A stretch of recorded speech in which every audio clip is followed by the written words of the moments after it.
Hello, everybody, and welcome back to the A to Z Poll podcast. My name is Zachary Siegel. I'm joined here with Daniel Rotter.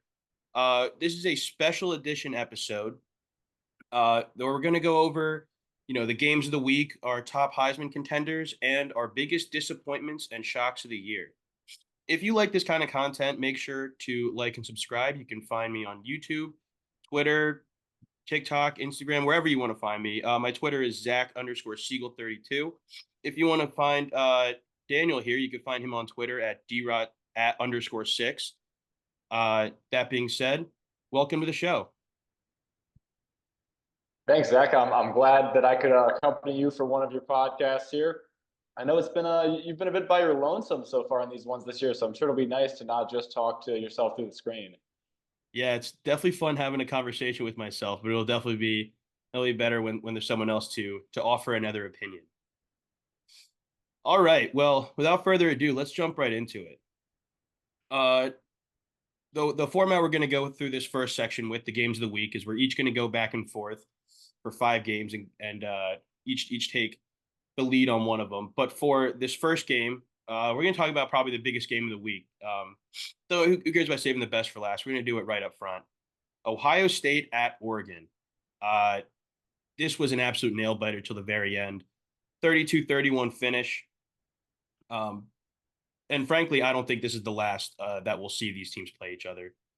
I think that we're going to see these teams play each other in the Big Ten championship, and honestly, it just came down to a couple plays that I think really changed the whole outcome of the game.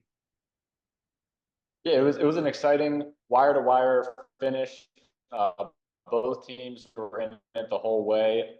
We saw some great quarterback play on both two highly touted transfer quarterbacks going into this that both got dropped into some exciting spots as far as what their candidacy might be for potential Heisman going down the road. Ohio State is mostly kind of known for their spearheaded rushing attack, and while Quinshon Judkins had a little bit of struggle getting things going on the ground, TreVeyon Henderson busted off a really nice long run in this game at a solid line. The receivers played pretty well. Their solid duo of Smith and Egbuka both had great games, but Oregon, we know them for their passing attack, and star transfer Evan Stewart finally broke out and had a huge game. And their usual suspect, Tez Johnson, also played great. But it was an offensive slugfest. Both teams were going drive for drive all the way up until the very end when Ohio State just couldn't get it done. I'm sure you have some thoughts about that. Yeah, and so I thought, well, so at the very end, right? We talked about, or we could talk about how Jeremiah Smith got called for that offensive PI, and I think that was kind of a ridiculous call, especially at that time in the game. I mean, they had been letting him play the entire game like that, and it wasn't like this hadn't been happening the whole game, right? They set the officials set a precedent and let them play this way the entire game. It was just at the very end there where they decided to be ticky tacky with it, which I really don't understand. And then a mild miscommunication between Will Howard and his team and the coaching staff that allowed for him to that allowed for the blunder of him sliding with no time left on the clock is just it's just how they ended the game. One play I really want to highlight though, which we'll definitely get into a little later, is Dillon Gabriel. He won in a way that I previously didn't really think he was capable of. He before I've said this before on this podcast. If you're a frequent listener, that Dillon Gabriel is not the player who's going to take over games, who's going to throw the ball, into tight windows and make those crazy plays. And frankly, when has tried to do that this year, he's turned the ball over more times than not. But this game, he was making players miss, and he was making secondaries miss. He was threading the needle. He had some big playability, and he really this is one of those performances that just thrusts you right into the Heisman conversation, in my opinion. Like not many players, I think, have this kind of capability, and this is exactly what Dan Lanning was looking for, and what he saw in him in Oklahoma when he convinced him to transfer to Oregon. Yeah, and Dillon Gabriel's been around the block in college football. Obviously, this is now his third stop. So he's seen a lot. He's been in different conferences, and clearly he has some super strong weapons this year. But I agree with you. His performance, especially with that one play on the ground, was really outstanding. Making something happen and making guys miss for that big touchdown was awesome.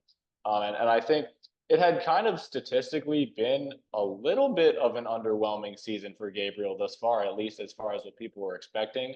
But I think part of that might just be because Oregon has been much better than a lot of the teams they played. So he hasn't really had to be aggressive, air it out, rack up a lot of yards. So I think what we see here is obviously, a good quarterback leading a team who has, every possibility to take this thing all the way. And that's not to take anything away from the quarterback on the other side, Will Howard, who's been having a great year himself. He made some nice throws in this game as well. And this Ohio State offense was clearly clicking against a good defense too. And unfortunately, in big games like this, and like you said, I think these two teams are probably the two best in the Big Ten. Yeah, we will absolutely, if I'm a betting man, I'm seeing them play each other again for the Big Ten championship. And, as not to try to call my shot again, one that I just missed, but I would probably bet that Ohio State would win this game given another opportunity. Will Howard, 20 for 26 and 300 and some odd yards. He played a really, really good game. Like no interceptions. He played a really good and a nearly perfect game, except for like two or three plays, which really came back to bite him in the end. And in games like this, in games with two of the best teams in college football, you just can't afford to lose. You can't afford those small mistakes. Um, but that being said, it was a great game. I'm super excited for the next one. All right, next Yeah, game. so on the topic of Big Ten teams, right? So we have another one who's right up there in the top five in the NCAA FBS rankings right now, and that one being Penn State, and they traveled all the way to Southern California to take on the Trojans, and it was a really close game. Went all the way into overtime, and the number four Nittany Lions took this one in USC 33-30.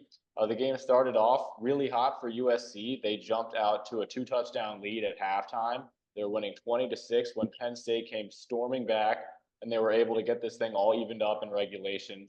And then USC had to unfortunately go ahead and miss a field goal, which would have given them the lead in overtime. And then Penn State was able to sink a field goal of their own. Nobody was able to reach the end zone in overtime. And Penn State was able to eke one out. We'll talk about exactly who the best players were in this game. I know that Zach definitely has someone who he wants to highlight in this game. But I think my main takeaway from this game is that Penn State is obviously ranked very highly, and they're a team that a lot of people thought was going to be good going into the season. But it also kind of seems like they haven't really been tested. And to see them they played a ranked team. They beat Illinois. They won at West Virginia. Those are both good wins. But to see them now ranked ahead of Ohio State after Ohio State lost to Oregon in a game of two teams that are clearly better than them, I think, it almost makes me think about, well, is Penn State being number three and USC being unranked? What really is the big difference between them? They played a great back and forth game. I know Penn State had to go on the road, but is there a clear large skill gap that would make USC unranked and Penn State a top three team? So I think that at this point in the season, right, we're about the halfway point. We are the halfway point. A lot of it still comes down to just pure wins and losses right now. So although I would agree that I think that Ohio State and Georgia are both just objectively better teams than Penn State right now, and we'll see in a couple weeks when Ohio State travels to Beaver Stadium. But right now, Penn State's undefeated. They had a tough win on the road. And although USC is an unranked team, it's because they have three losses. And although those losses have come to tough teams, they're still a three-loss team. And at this point in the season, like I said, three losses, being a 500 team doesn't get you a top 25 ranking. Now, if USC plays the way that they did for 99% of this game, I think that in other games, I think that they could actually find themselves back ranked. Um, and also, like you talked about the missed field goal, 2 plays before the end of regulation, if Miller Moss puts the ball about a foot lower, they're in field goal range to end it in regulation. I mean, this game really came down to inches, and I think that for either team to have eked it out is very impressive. Now, Penn State being third in the country is probably a little too high for them. But there's been a lot of teams, as we've seen this year, and this crazy year of college football that have lost games they shouldn't lose. And so I think, like I said, there is just some sort of like respect that has to be given when a team wins the games that they're supposed to win. And for the last point that I want to bring up, you mentioned a player that needed to be highlighted. Tight end Tyler Warren from Penn State goes for over 200 yards, 17 receptions, 2 touchdowns, throws for throws a pass, rushes a couple times. I mean, what else can this kid do? Like that's an insane day, not only just from a tight end, but from a player at all. He tied the tight end reception in a single game record at 17 with this. He even had a couple. He had even had a ticky tacky illegal man downfield touchdown called back at the beginning of the game. He was just finding open grass all day. That was just an incredible performance from him. Yeah, and you love to see that from a guy who can block too, right? Oh It's yeah, not just a guy who's lining up out wide. This man absolutely. accumulating total yards and also contributing to the game as well. And I think one of the plays, I believe, hopefully I'm not mistaken, they lined up in a very odd formation, and Warren snapped the ball and then caught the touchdown on that same play. I believe that's what I saw. Or they lined up in an odd formation either way, and the offense was very lined up on one side, and then with some trickery, Warren ended up streaking down the field and caught a touchdown. So I mean, clearly they view him as a can't miss part of this offense. I mean, at this point, it wouldn't probably be that too far off to say that he is just the best player on that offense, or at least has the best performances right now. That's still a very talented Beaver offense, no matter how you slice it. But I mean, that being said, as we said that Penn State is worse than Georgia and Ohio State, they still have to play each other. And I think this Penn State team, if they can get on top, especially with the creativity of their new offensive coordinator, Andy Kotelnicki, if they keep taking those deep shots, they kind of match up well with Ohio State. Going back to the last game real quick, Ohio State really got beat on about 5 plays, and those were all deep shots and big plays busted open by Oregon. And that's what Penn State's offensive coordinator does. That's what he was known for at Kansas, was every 3 to 5 plays taking a deep shot, trying to create an explosive play. And if Ohio State just simply can't stop that, then Penn State might break this streak of playing second fiddle.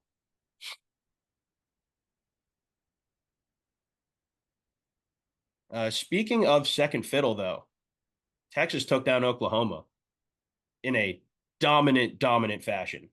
Um, Texas and Georgia will play next week, which I think is going to be a similar to Ohio State, Oregon, will be a preview of the SEC championship. I mean, some general like things to take away from this. We don't need to spend too much time talking about a blowout, but Ewers really did not look good in the beginning of the game. His first pass going for an interception. I mean, this is a talented Oklahoma defense, but this is supposed to be the premier team of college football right now in Texas. And he's Quinn Ewers is frankly a little lucky that he has such a talented team around him that was able to prop him up for the first quarter of the game, because he really didn't, and a defense that could stifle their offense, because he really didn't have, much of an impact in the beginning. And on the flip side of that, Oklahoma's offense, so Michael Hawkins was a true freshman. He had some really good plays, he had some really bad plays, but he didn't have any plays where you were like, oh, that was like, you just shouldn't do that. He had plays that you're like, oh, he's a freshman, he should make those mistakes at this point. It's just unfortunate that they don't have faith in Jackson Arnold, a more experienced guy, and they have to go with Michael Hawkins. That being said, I think Brent Venables, his like pseudo triple option offense, where he has like fake options and things that confuse especially a young quarterback, are just not it's just not a good offense. He needs to take it back to the drawing board. They're letting multiple of the options blow up, and it's just not against not only just Texas but against other teams too. And I think like they almost lost to Houston earlier this year. I think that Oklahoma has some serious issues to get through, but I do think that they have a really talented, good young quarterback in Michael Hawkins, and if they can create, in my opinion, more of an air raid offense, that would definitely benefit them more. with the losing Oklahoma squad. I think just my main thing that jumps out to me is that their true freshman quarterback, Hawkins, had 20 rushing attempts in this game. And I just think that's far too many hits to be letting such a young, inexperienced guy get. And I'm sure some of it is decision making on his end. But I think, schematically, you got to give him chances to make plays and to keep him protected, keep him healthy. And also just for the future of your program. So he feels like he's a priority and his health is something that's important. So I think that not necessarily having him run the ball or keep the ball so many times would be something that is beneficial to them. And I know that people weren't expecting them to just storm into Texas and win with a true freshman quarterback. He was going to struggle, but that's really what stood out to me is just protecting your young quarterback. As far as Texas goes, my thoughts are mostly anecdotal on them. I think, like we were saying with Penn State, Texas hasn't really been tested yet. They beat a Michigan team that is not as good as we all thought. And so their biggest test is coming next week against Georgia, and their defense has been absolutely outstanding this year. Quinn Ewers is thought to be one of the better quarterbacks in college football. And this is really like the put up or shut up game for Texas. Is Texas really, back? Are they back to being like a mainstay at the top of college football? I think this game really will tell because this is their only, I think, really big test this whole year. They kind of avoided a lot of the juggernauts of the SEC. I know Oklahoma was ranked. They might not end up being ranked all year with this freshman quarterback situation. And then they're kind of facing a bit of an upstart Texas A&M team at the end of the year. But I think that Texas is definitely turning their heads towards this coming week very quickly, even after a good win. Yeah, definitely. I mean, you could never, you could never overlook a Georgia team, right? Even one that already took a loss this year. The final note I kind of wanted to say about Texas versus Oklahoma is more that I think that this matchup next week versus Texas versus Georgia is going to be an SEC championship caliber game, and that one that will probably happen even if Texas beats Georgia. I think with all the losses that have happened, I think Bama's going to lose another game. I think that Tennessee could absolutely lose another game. I think that Ole Miss already lost twice, and I think that LSU, all these other teams can absolutely lose games and allow for what I think the two best teams in the SEC, Texas and Georgia, are that they will both find themselves in these playoff spots, and in these SEC championship spots. Speaking of Bama though, and potentially losing another game, nail biter, nail biter in Columbia, South Carolina this week. Yeah, so Alabama in front of their home crowd, I believe, barely eked Mm-hmm. out a win against the unranked Gamecocks, who fell to 3-3. Obviously, any SEC opponent is going to give you a battle, but this is one that Alabama was favored to win by over 3 touchdowns, and they barely were able to eke it out. It wasn't necessarily Jalen Milroe's sharpest game. I still think that he's a top Heisman contender, which we'll get into, but he turned the ball over twice. He was a bit inefficient running the ball. And I think just looking a little bit more human on offense is what kept South Carolina in the game on their defensive end.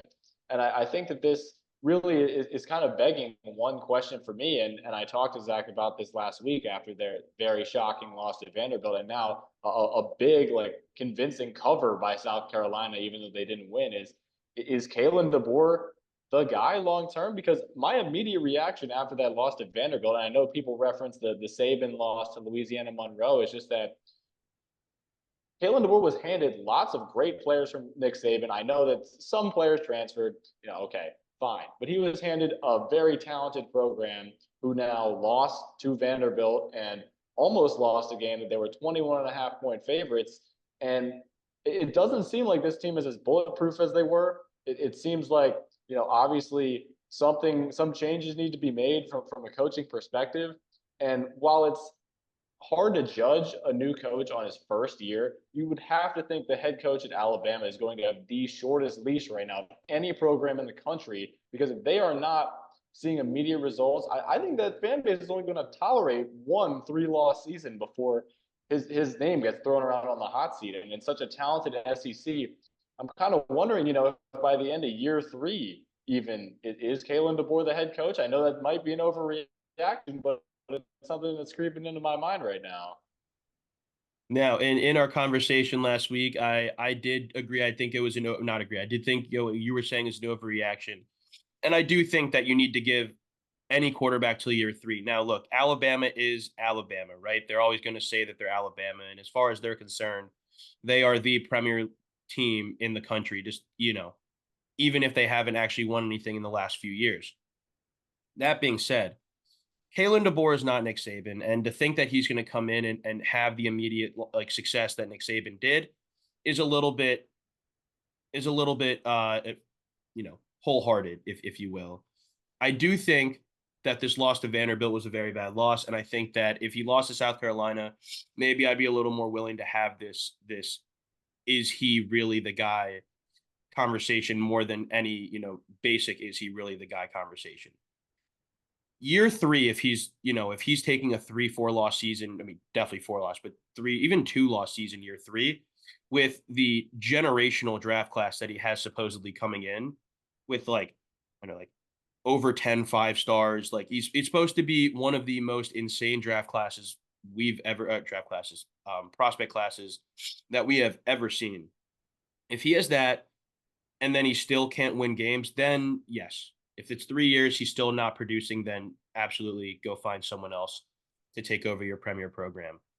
But I think the problems right now aren't ones that are going to follow him, if that makes sense. So right now, the biggest issue that I see in this Alabama team, besides discipline, is their secondary.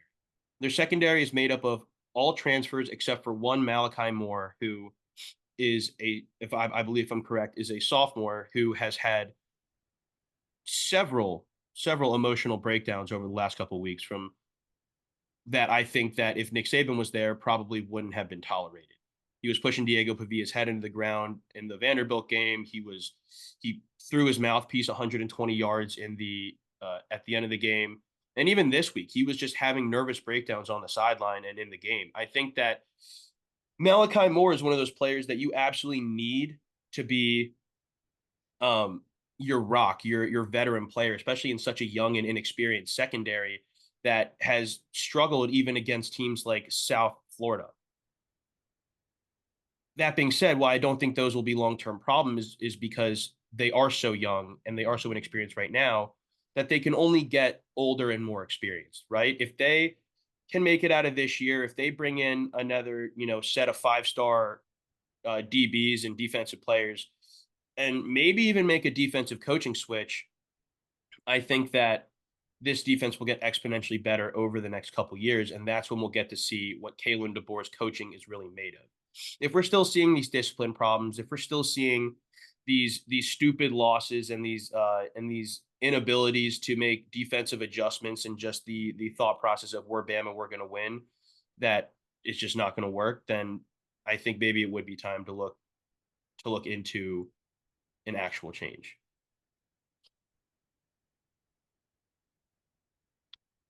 All right. The last game that we're going to talk about this week is going to be Ole Miss at LSU. All right, and the last game we're going to go over is going to be Ole Miss losing to LSU 26-29. Now, I will be the first to admit when I'm wrong. I have been not high at all on LSU. Maybe I've been a little too high on Ole Miss. Even after their loss to Kentucky, I was still very, very, oh, this team will bounce back. This team might not lose another game this season. Blah, blah, blah, this, blah, blah, blah, that. But look, Garrett Nussmeier played a great game. And maybe he is just better than I'm giving him credit for. And maybe some of these wide receivers are as well. The biggest thing that I think I'll take away from this game, though, not necessarily that LSU is that great, not that I don't want to give them their flowers, but Ole Miss has some serious mental errors. I mean, on the first drive, we're seeing one of the best wide receivers in college football, Trey Harris, just drop a sure touchdown in his hands. We're watching Jackson Dart make mental errors. We're watching, this team have stupid penalties, and it's just they're killing themselves right now, and it's really hard to see to see them making it much further if they're just not going to be able to get to they're not if they're going to beat themselves. It feels like Lane Kiffin is weirdly complacent in a time when that shouldn't be an issue. Yeah, and I think this game was really kind of a big deal in beginning to establish some sort of SEC hierarchy. I think we're going to see this a lot continuing forward. Just these good ranked teams playing each other, and I think a lot of times the home team might end up winning it, even if the road team is favored. And Ole Miss was actually favored by 4 on the road after only being ranked 4 spots higher than LSU, and LSU was able to pull it out. I think that this was kind of both teams like first big in conference test. LSU had lost to USC on the opener, and they have not lost since. And then Ole Miss, they faced Kentucky, who put up a good fight with Georgia, and they faced South Carolina, who they handled easily. But both teams kind of really had their first conference test in this game. One thing that I guess is a little concerning to me for an Ole Miss team that seems so ridiculously unstoppable on offense. That was all we could hear about. They got Dart, they got the weapons. No one's going to stop them. In conference play, they have not scored more than 3 touchdowns in a game. And so I think, it's fair to say that, like you were saying, there needs to be some kind of coaching adjustments here to kind of kick this offense into the high gear that we've all been expecting from them, don't you think? Yeah, absolutely. I mean, like I said, it really feels like Ole Miss, the only thing they're missing is, just better culture, better coaching, better like again, it just there's this weird feeling of complacency that comes. Like they lose to Kentucky and you're thinking, okay, they're going to come back with a vengeance. And they do come back with a vengeance. They put in an absolute whooping on South Carolina. And then it feels like all that work that they just did in order to, get mentally back to where they need to be that good just it went right out the window. Um, as far as it went right out the window as far as this team goes with this loss this week. All right. Um, moving on from the games of the week, we have our Heisman, our top 5 Heisman contenders. Daniel and I have each put together a list of who we think is going to has the best chance right now of winning the Heisman. And I think our number one is going to be pretty similar. I think everyone's number one right now should be this guy. Daniel, would you like to say it? Yeah, absolutely. So our number one candidate, I think both of us, and we really haven't even touched base on this too much together, even outside of this, but it's got to be Ashton Genty. I mean, he's on a torrid pace. Every game, he's putting up absolutely ridiculous stat lines, just dumping numbers, dumping yards, dumping touchdowns on any poor Mountain West team that stands in his way. And I mean, this guy is on pace for one of the greatest seasons for a running back in FBS history. And I think that's really the only way that you can win the Heisman, playing on a non-power 4 team that's not, at least right now, projected to be in the end of season top 5 in the FBS rankings. So it truly has been such a special season that I don't really think you can ignore it and put him anywhere else. And it's not just, Mountain West teams. He put up over 200 yards against Oregon, the number 2 team in the country right now. He led the Boise State Broncos to only a 3-point loss. The team that just took down Ohio State, a team where, that people were at preseason ranked, some people number 1 in the country. Ashton Genty is simply a different back. I turned on the Hawaii Boise State game last week or 2 days ago, and first play that I turn on, Ashton Genty 60-yard touchdown. I mean, he's simply just a different player in it's than anybody else playing right now. Speaking of different players, my number 2 is again, I think it probably a pretty obvious number 2 right now is going to be Travis Hunter, the wide receiver cornerback from Colorado. Yeah, and it's certainly a fun year for for Heisman power rankings when our top two, neither of them have been a quarterback. Yeah. And I think that it speaks a lot to what Genty's doing.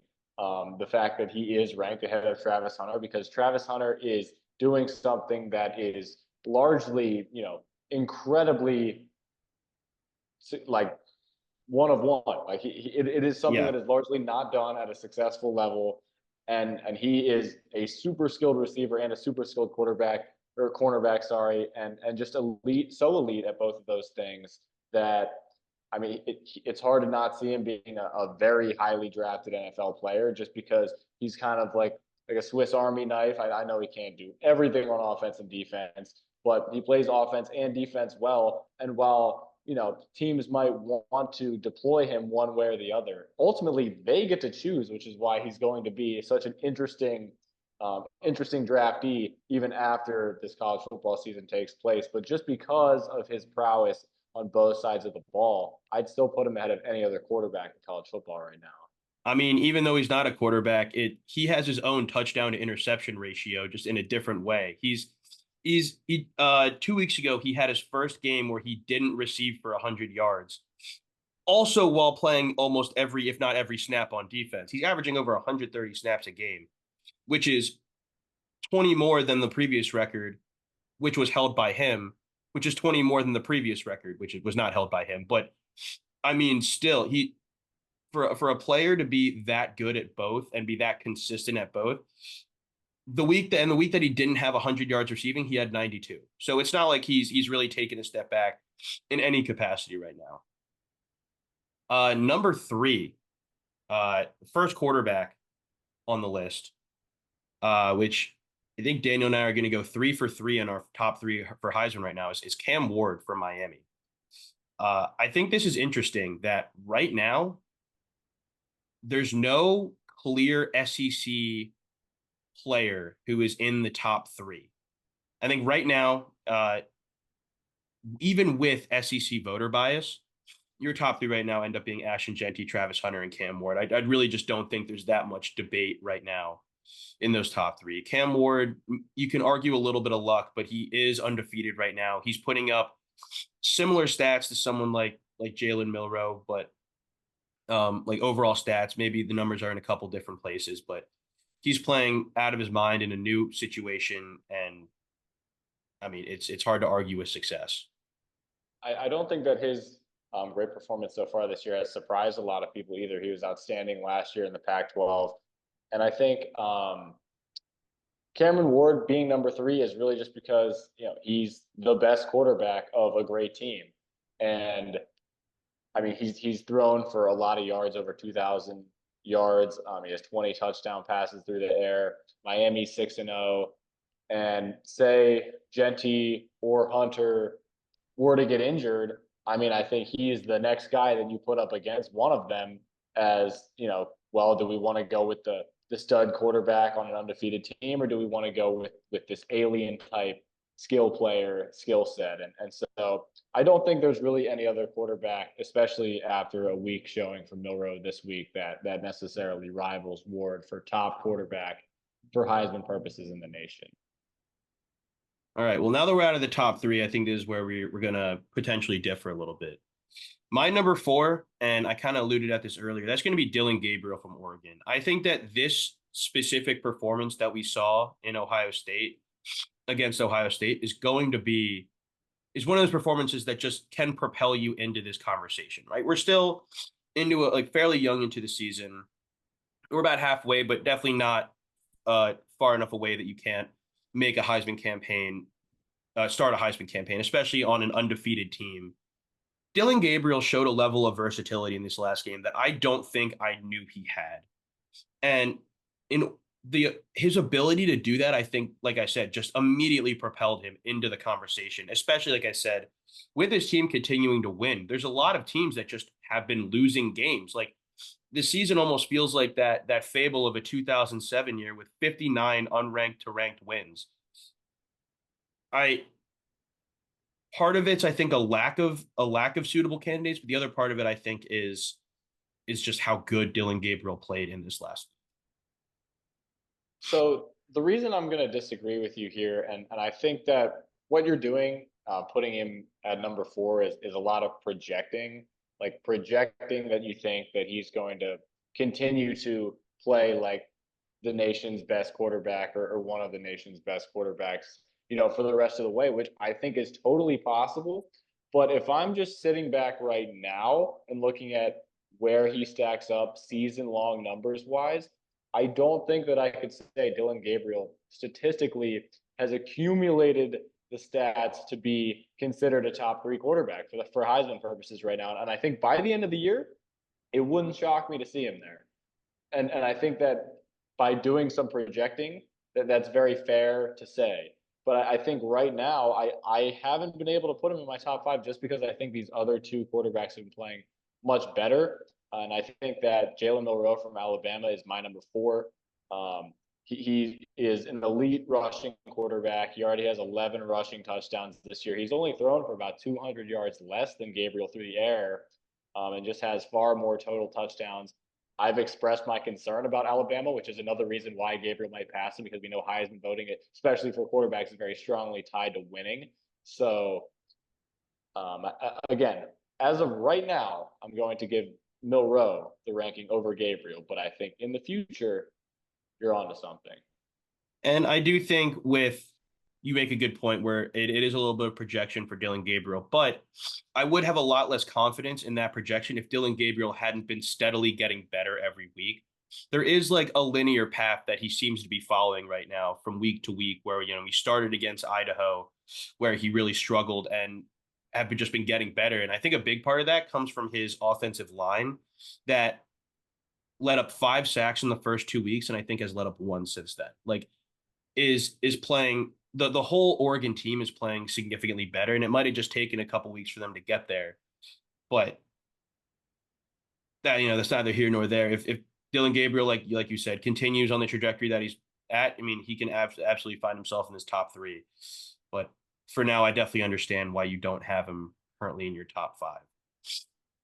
To round out my top five, I'm going to put your number four, Jalen Milroe. Again, I agree. It's very aggressively tied to wins, and this still is a Bama team with only one loss and a regrettably embarrassing loss, but still only one loss. And Jalen Milroe is putting up pretty alien numbers, and I think we could, as far as single game performances that could propel you into, a Heisman spot.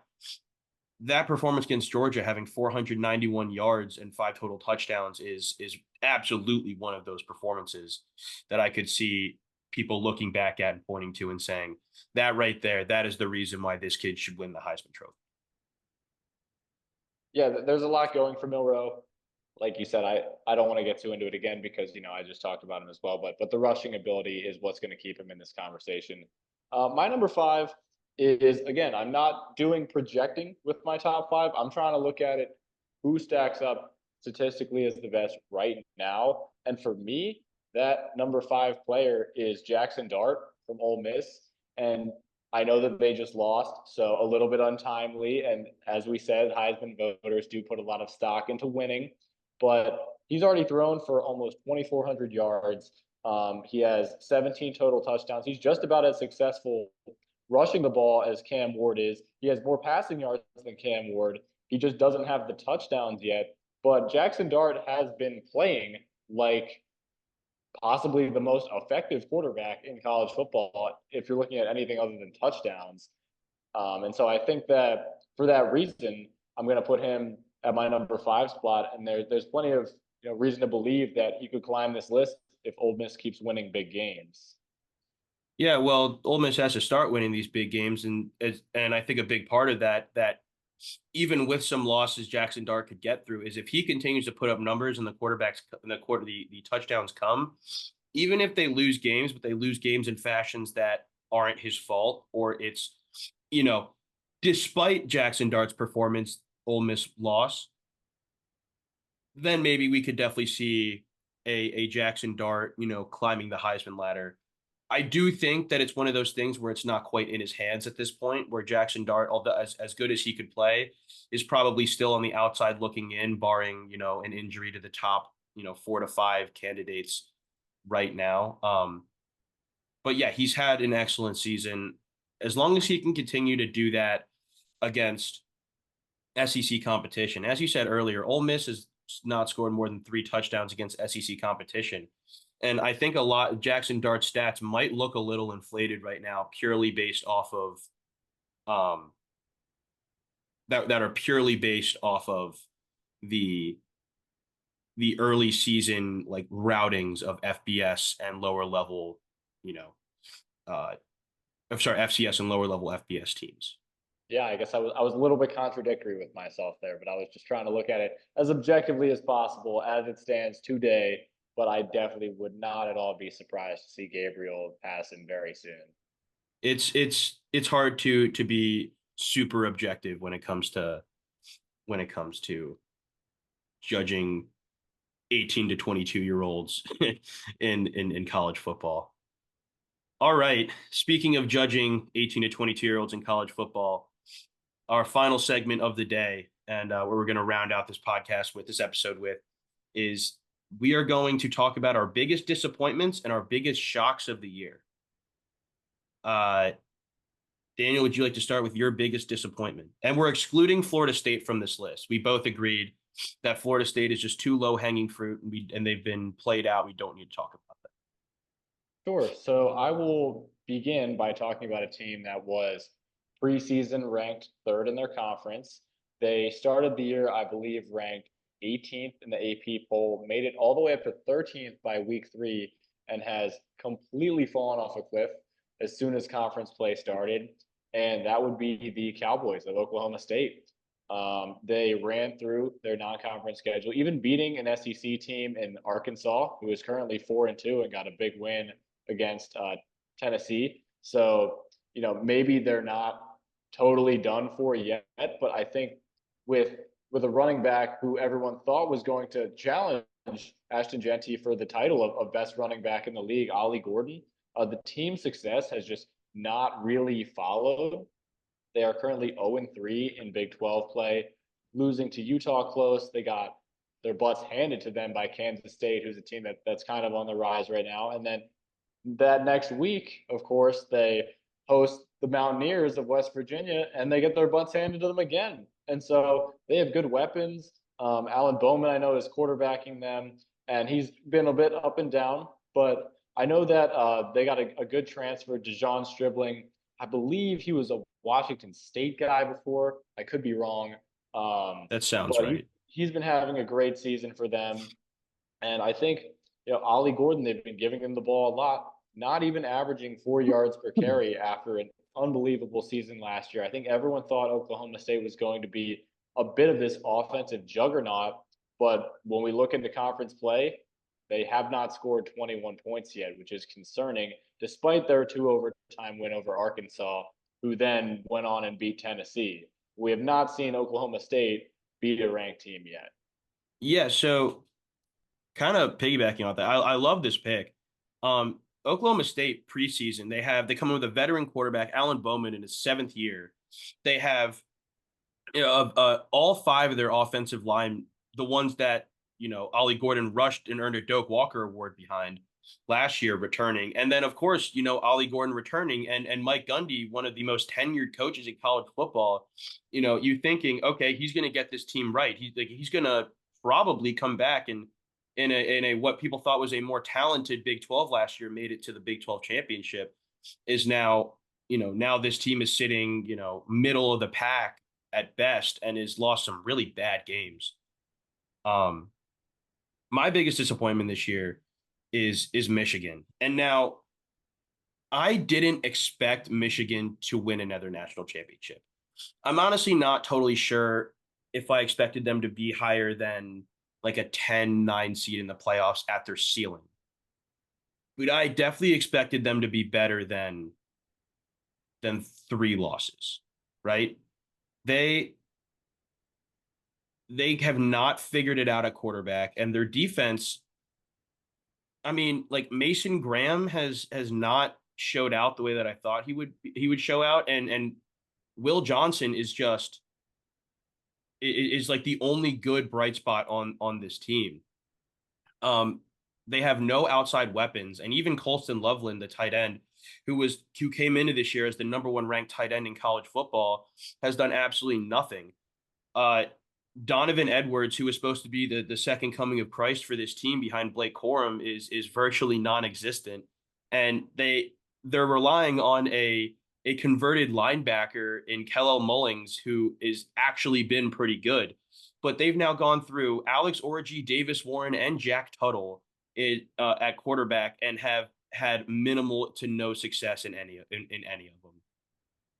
I think that this Michigan team, part of it, I think they're just not built to be the rapid reload team that like a Georgia or an Alabama or low blow, but an Ohio State kind of is.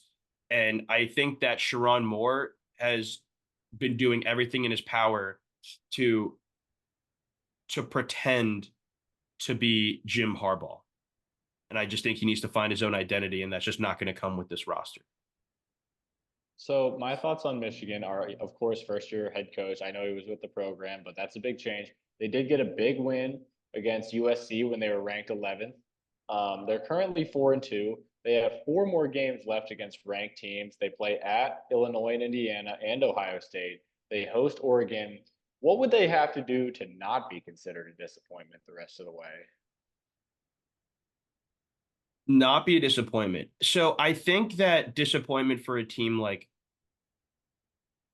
Oklahoma State is like missing a bowl game or like barely getting like becoming a 500 team. I think disappointment for Michigan is like 4 or 5 losses. Like if they go in and they beat, if they give some of these teams much better competition than I think we're expecting them to, and um they maybe they beat like an Indiana, they beat some of these ranked teams that we're not expecting them to beat, then they could absolutely make it off this list. But as of now, like I just don't like what was happening out of Ann Arbor, especially with what we heard in the beginning of the season with, oh, it's different people, same atmosphere, different people. The whole idea about Michigan, I think part of it is how much it got hyped up by them and the media, not just necessarily if they have as bad of a season as they're having, but just how much they got hyped up for how little they're delivering for that, like against that.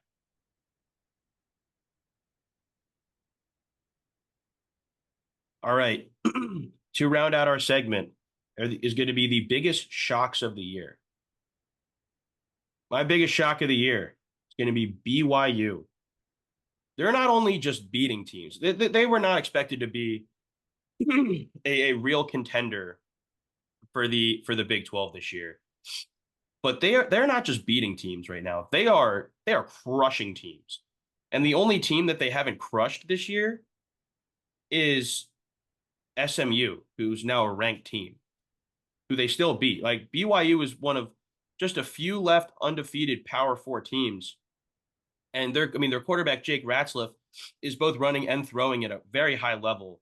They're beating teams that people thought were going to destroy them. And their play calling and, play style is just hard, fast, every day, and super creative. I think, well, interestingly enough, your surprise BYU plays my disappointment Oklahoma State this coming week. So there could, of course, be some correcting in order for both of us That if would be Oklahoma State really manages to pull something out. that would be really, really funny. I'm not gonna lie. But I'm look, almost hoping they've been for a it. huge surprise for sure. They also have a pretty favorable schedule as a whole. They beat Kansas State, who is currently the only ranked opponent that they would face all year. And like you said, they've handled their business appropriately. They just absolutely took it to Arizona, who has one of the best receivers in the country for sure. And they've already clinched their spot in a bowl game. And they were unranked coming into the season. So to see them now sitting at number 13, undefeated, only place to go is up when you're an undefeated team. Hey, so if they keep winning, they could find themselves into a major bowl game and maybe into the playoffs if they keep doing it. Yeah, Cougars fans, fingers crossed, I guess. So the team that I wanted to highlight for my biggest surprise is something that the host of this podcast has not been enjoying me talking about. They were projected to come in 13th in the preseason poll in their conference, which, by the way, is the weakest of the Power Four conferences. And that team is Pitt. And I gotta say, they've been an exciting team to watch. Okay. They've pulled out a lot of close wins. So maybe they're not a team that's going to go undefeated the rest of the way. But I got to tell you, I have been super, super impressed with the play of Alabama transfer Eli Holstein. I mean, he looks like the kind of quarterback that NFL teams are going to really be interested in. And I know that he didn't play great this past week against Cal, but he's an athletic quarterback. He's made some great throws this season, and he's been putting up some great numbers as a whole. I mean, looking at his season, he's performed like a top 10, top 15 quarterback with 1,700 yards and 15 touchdowns on the season. So I think he is obviously the engine for Pitt, and this team will go as far as he takes them, really. And I know that it's only his first year with the program. He's a redshirt freshman, so they got to be excited about him going into next year as well. But he's been great. Not to mention their running back Des Reed has been phenomenal rushing and receiving the ball. He's been putting up just oodles of touchdowns for this team and has been really the main weapon for Holstein on offense. Playing in the ACC, look, I mean, they got a shot to have their name be in the rankings all year. They do have a tough game against Clemson later in the year. And they have to play SMU and Syracuse coming up shortly, both teams who could challenge them for sure. But they got a big win against West Virginia. They beat North Carolina on the road. They beat Cincinnati on the road. So they're not going to be an easy team to take down. Obviously, they're 6-0, but they're a team that I think has kind of come out of relatively nowhere to surprise me. Yeah, a lot of the preseason rankings really come off of really come off of returning talent, right? And this team just did not have, especially at the quarterback position, not returning talent because Eli Holstein is a young transfer quarterback. Now, he's played better than expected, which is also another aspect of it. And they've really kind of hit on their players who have stepped up and their transfer ins that have, I believe, propelled them to being this undefeated team this far in the season. I agree. We'll see how it turns out, and there might be, we will probably have uh, different, shocks and disappointments later in the season. But for now, it's definitely a very understandable a shock of this year, with especially with how low they were projected. Yeah, and I don't foresee them necessarily making the playoffs this year. I do think they'll fall in some of those difficult games. I mean, McCord has been putting up big numbers for their opponent next week, Syracuse. SMU's ranked. They play Clemson later, like I said. So I think as a Pitt fan, though, you got to be really excited about next year when you get Holstein as a redshirt sophomore coming back. If he doesn't, obviously get a ton of money thrown at him in the portal, I think that's something to be really, really excited about because this guy looks like he's going to be a good player. Well, Pitt has had a good start to their season, and that is the nicest thing that I will say about this program. Alrighty, well, if you made it this far, thank you for sticking with us. That'll about do it for the A to Z Poll podcast special edition episode.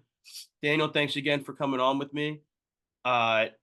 We have remember if to like and subscribe wherever you're watching this. You can follow me on Twitter at Zach_Siegel32. You can find Daniel at DRot_6. And Daniel, anything else you want to say?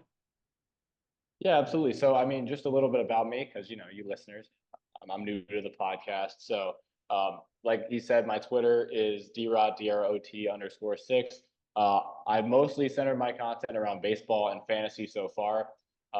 I've been enjoying watching college football for a while as well. If you want to know my qualifications, I'm in the same college fantasy football league as Zach, and I currently have the most points scored in the league as of 7 weeks in. So, just putting that out there. Alrighty. Well, I hope everyone enjoyed listening. I hope you get to go watch some college football this weekend, and I hope your team wins. Bye bye now.